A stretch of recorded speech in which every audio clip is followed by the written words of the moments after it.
Hey, how's it going, everybody? So, I was going to stream this video here, but I figured it'd just be easier just to make a recording of it.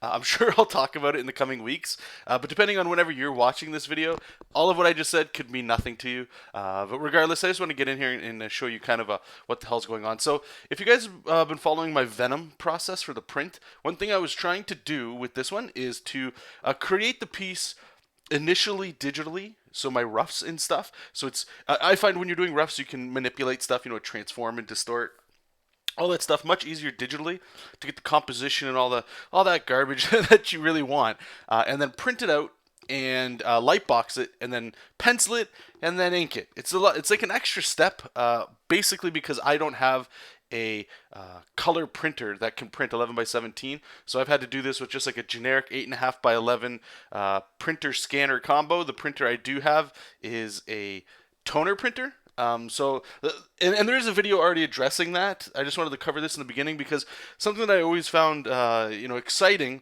when I was looking for tutorials or just step-by-step stuff online back in the day is everybody always seemed to have the top of the line. And if you can't afford the top of the line because you're still building this up or it's a hobby for you and you don't have all that money to throw around at that stuff, then these videos might help you. For other people that kind of have this is their thing, like their job, or the money they just throw the most at, then you'll probably just save yourself a whole bunch of time.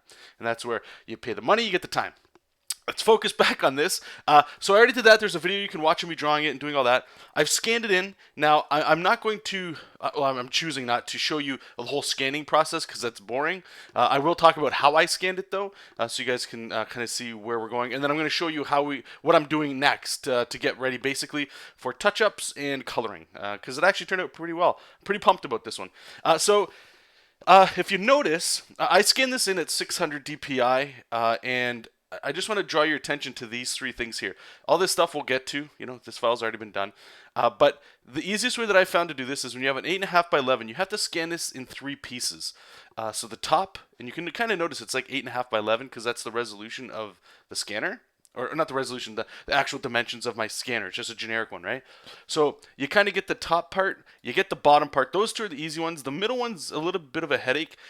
For me anyway, I can't close the lid, so I have to have my hand on there and make sure that everything lines up to like a certain side. That way, when we bring it into Photoshop, by the way, I haven't been able to do this in Manga Studio, so if you do have access to Photoshop, I think this is great. I'm not saying you can't do it in Manga Studio or Clip Studio. Just I'm familiar with Photoshop, so it makes it a little easier. I'm sure you could find a way to do this similarly in Clip Studio, but time is of the essence, so that's why I just decided to go with Photoshop. So once I scan them in, I also have to do this thing here, which, I don't have this part saved. Whoops, let me zoom in. So right here, and this is a massive file, by the way. Each one of these images that I scanned 3 times is 600 DPI, just because I wanted the best line quality that I could get and to preserve it.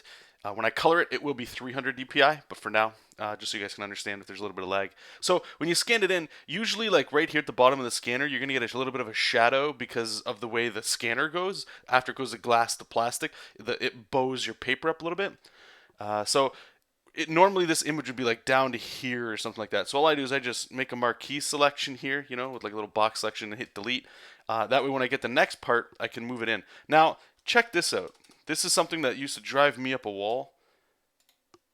Do you see how it's tilting? Like right here is the normal scan. Then when I put the next scan on top, it tilts to the bottom. There's not much you can do about that. Because the scan isn't going to be perfect unless you have an 11 by 17 scanner. Okay, so and that's one of the reasons I do scan at a high resolution, because then I can adjust it. And to be honest, once this is colored and stuff, you could go in there and tweak little things like it's digital, right? So you could paint and erase the little areas. But anyway, so I do that with everything. Just so you can see, this is the final image. You can see there's like scan lines all up at the top here. We can't be using that, right? So we have our levels as well. Now the levels, what they do is it just makes the blacks blacker, and it also lightens up the blue. I was finding when I was trying to remove the blue, it was still leaving shadow marks of it.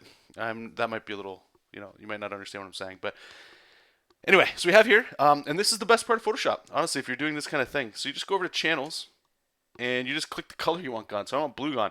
Check this out. I just click blue. It's gone. Magically, it's gone.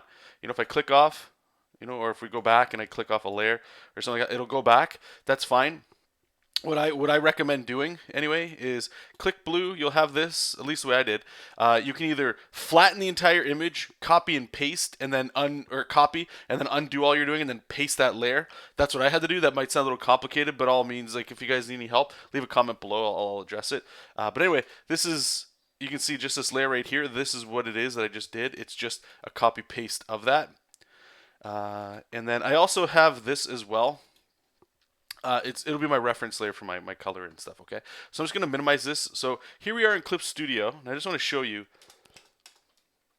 You can still see the scan lines up there, right? So the way that I figured out how to get rid of that stuff super quick is I duplicated the layer, right? Just so if I made any alterations that I could delete this super quick. But you just turn it into a bitmap layer, and that means it just goes black and white. And if you notice, it gets rid of like all of it. It's all gone. Now it's super crisp because bitmap only does black and white. It does not do gray. Okay, so I suppose if this was like a darker shade of gray up here, perhaps, then that might show up. Luckily, I've been okay. Like you can see, like look at his eyes. They're all like, you see all this mess. No matter what, the blue pencil that I tried to get rid of, or this could have been the pencil in a bad erasing job that I did, right? But when you go to bitmap, it's gone. You know, it's an easy way to work. And then, you know, I'm pretty much ready to, well, I gotta, shrink it to 300 dpi to color it, but I'm pretty much good to go. And the last thing that I do is I also keep the original layer here as well, because what I will do in the future videos that you guys will see is we're just gonna go like that, and I'm just gonna lower the opacity or something. Maybe we can turn it red, just so I can see it when we lower it, or maybe something like that. I don't know. And I'm pretty much just going to copy what I already did. All that hard work transfers over to the next stage is what I'm trying to say. So all that time we spent, I think it was like a 3-hour video of inking, the shading and stuff was probably like, I don't know, like 40 minutes, if that. And I can kind of go in here and just sort of pick what I want. But before I do that, there are a couple areas that I will have to ink to adjust, like this stuff. So it gets cut off because of the scan. I'm just going to grab a brush. You guys will see me. I'm going to record all that stuff. It'll be like a long stream or whatever, and we'll just, tighten up those lines. Some of the stuff, you could spend a lot of time tightening things up, but the way I look at it, a lot of the time, once this gets colored, a lot of those details are gone anyway, and they don't even matter. So anyway, I hope you enjoyed this. If this was a little confusing, I apologize. Of course, any questions or comments, you need some clarification, I'll always address that with you guys, so feel free to leave a comment below.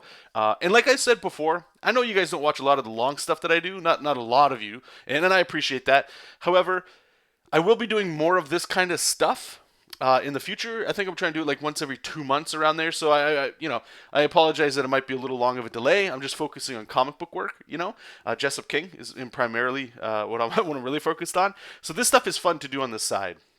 The last thing I don't think I said in the beginning is just because this is a pinup of Venom, right?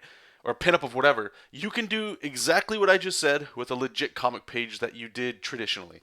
Okay, it's the exact same thing. Try to, I suppose, if you can't wrap your head around it, the image you see right here, forget about it. It could be anything. It could be a giant smiley face. It could be a comic page. The rules on how we got here totally works. So if you need to, go back, rewatch this video a couple times. I know I skipped over some stuff. So if we need a longer one addressing how I did this like real time, you guys let me know. We can always do that as well. Or if you want, maybe, I don't know, we'll figure it out. So anyway, enjoy the rest of your day, you guys. Thank you so much for your time and watching the video. And as usual, keep reading comics, keep making comics, and I'll talk to you soon. Bye-bye.